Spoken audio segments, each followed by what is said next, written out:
Hello everyone, कैसे हैं आप सभी लोग। आशा करता हूं कि बहुत अच्छे होंगे। एक अपडेट आप लोगों के लिए काफ़ी ज़्यादा ज़रूरी है जानना कि लैंसडाउन जो काफ़ी आप घूमने फिरने जाया करते थे, उत्तराखंड में स्थित है, उसका नाम बदल दिया गया है। तो एग्ज़ाम में आपके क्वेश्चंस वगैरह आ सकते हैं कि क्या नाम बदल के रख दिया गया है लैंसडाउन का, जो उत्तराखंड में पौड़ी गढ़वाल डिस्ट्रिक्ट में स्थित है, या पूछ लेंगे किस डिस्ट्रिक्ट में स्थित है। तो ये अब एक तरीके से आपका ये न्यूज़ खबर में रहने वाली है, तो इसके बारे में हमें जानना जरूरी है। तो इसके बारे में भी कुछ जान लें कि लैंसडाउन नाम कैसे पड़ा, अब नया नाम क्या हो गया है।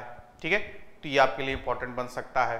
बाकी नामकरण तो बदल ही जा रहे हैं। आप अक्सर देखते होंगे कि आपके रेलवे स्टेशन के नाम बदल गए, शहर के नाम बदल गए।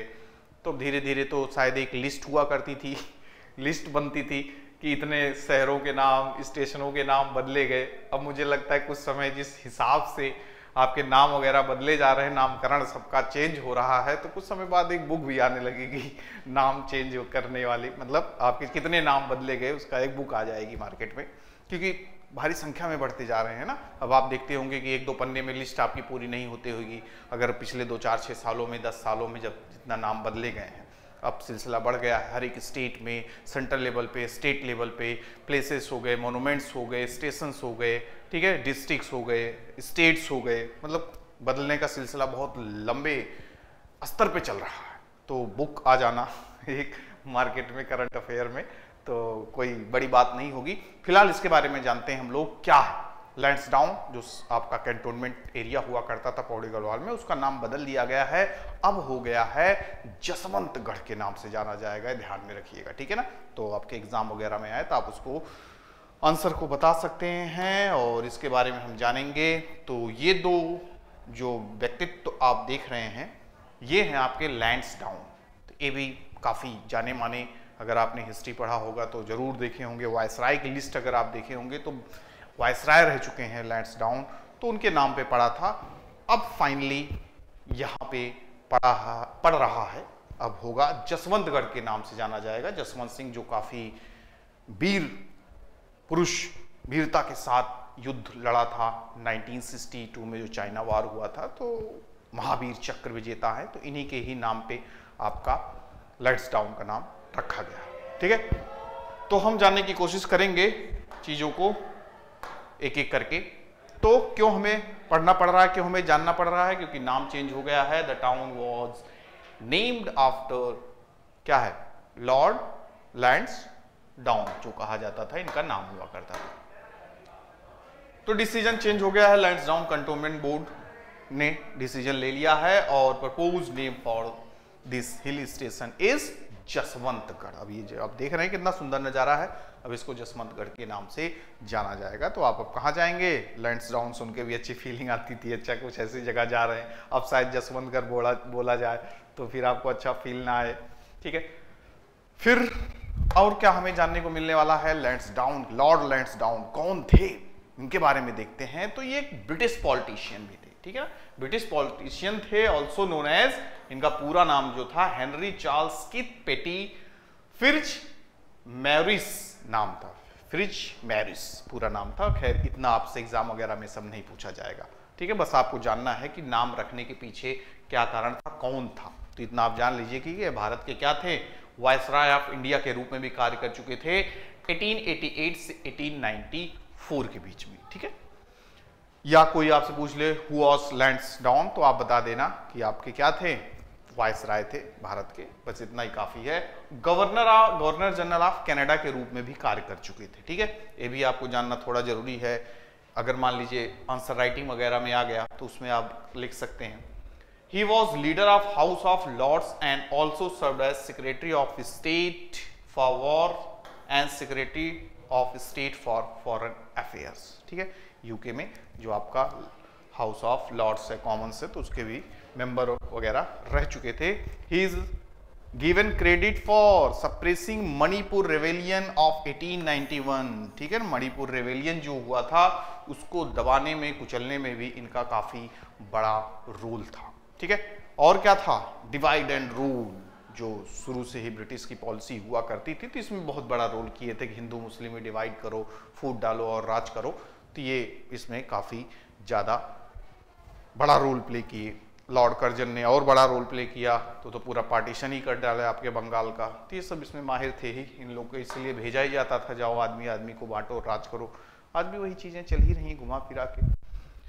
अब बात करते हैं लैंसडाउन जो कंटोनमेंट एरिया था वो कब ओरिजिन में आया, कब बना, ये सब जानने की कोशिश करते हैं। तो ये जो कैंटोनमेंट एरिया है is located in the district of Pauri Garhwal. ये भी एक इंपॉर्टेंट क्वेश्चन आपका हो सकता है, ठीक है ना। पौड़ी गढ़वाल रीजन आपका जो कि डिस्ट्रिक्ट है उत्तराखंड में स्थित है।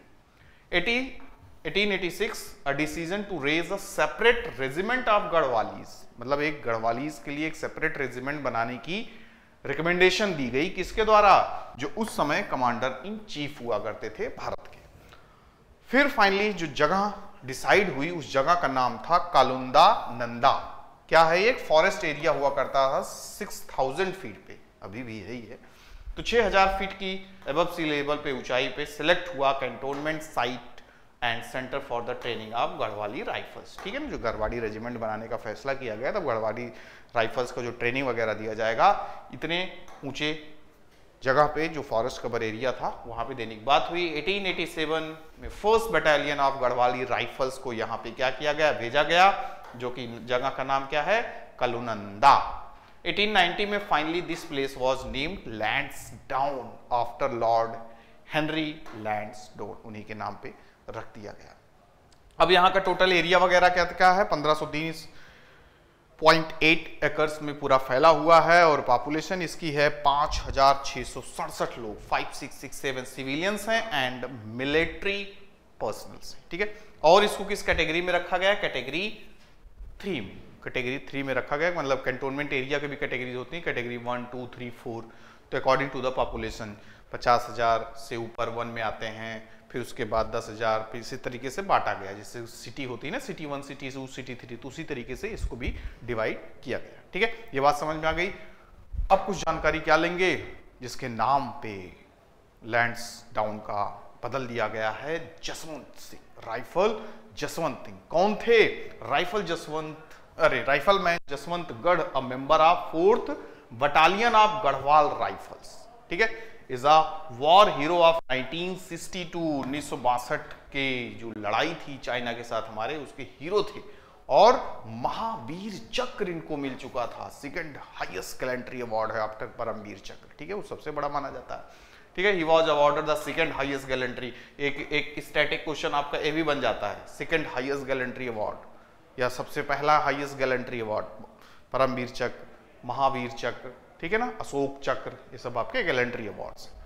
तो इनको मिला due to his role against the people liberation army of China in battle of Nuranang during 1962 war. इस लड़ाई में काफी वीरता से इन्होंने अपना परिचय दिया कि हम हैं भारत माँ के असली सपूत। The battle was fought in the North East Frontier Agency, NEFA जिसको आप कहते हैं, जो कि अब आजकल अरुणाचल प्रदेश के नाम से जाना जाता है। इस अटैक में उन्होंने क्या किया, चाइनीज मीडियम मशीन गन जो थी उसको ही voluntary to fight and seize the medium machine, अपने कब्जे में ले लिया और पूरी तरीके से ध्वस्त कर दिया।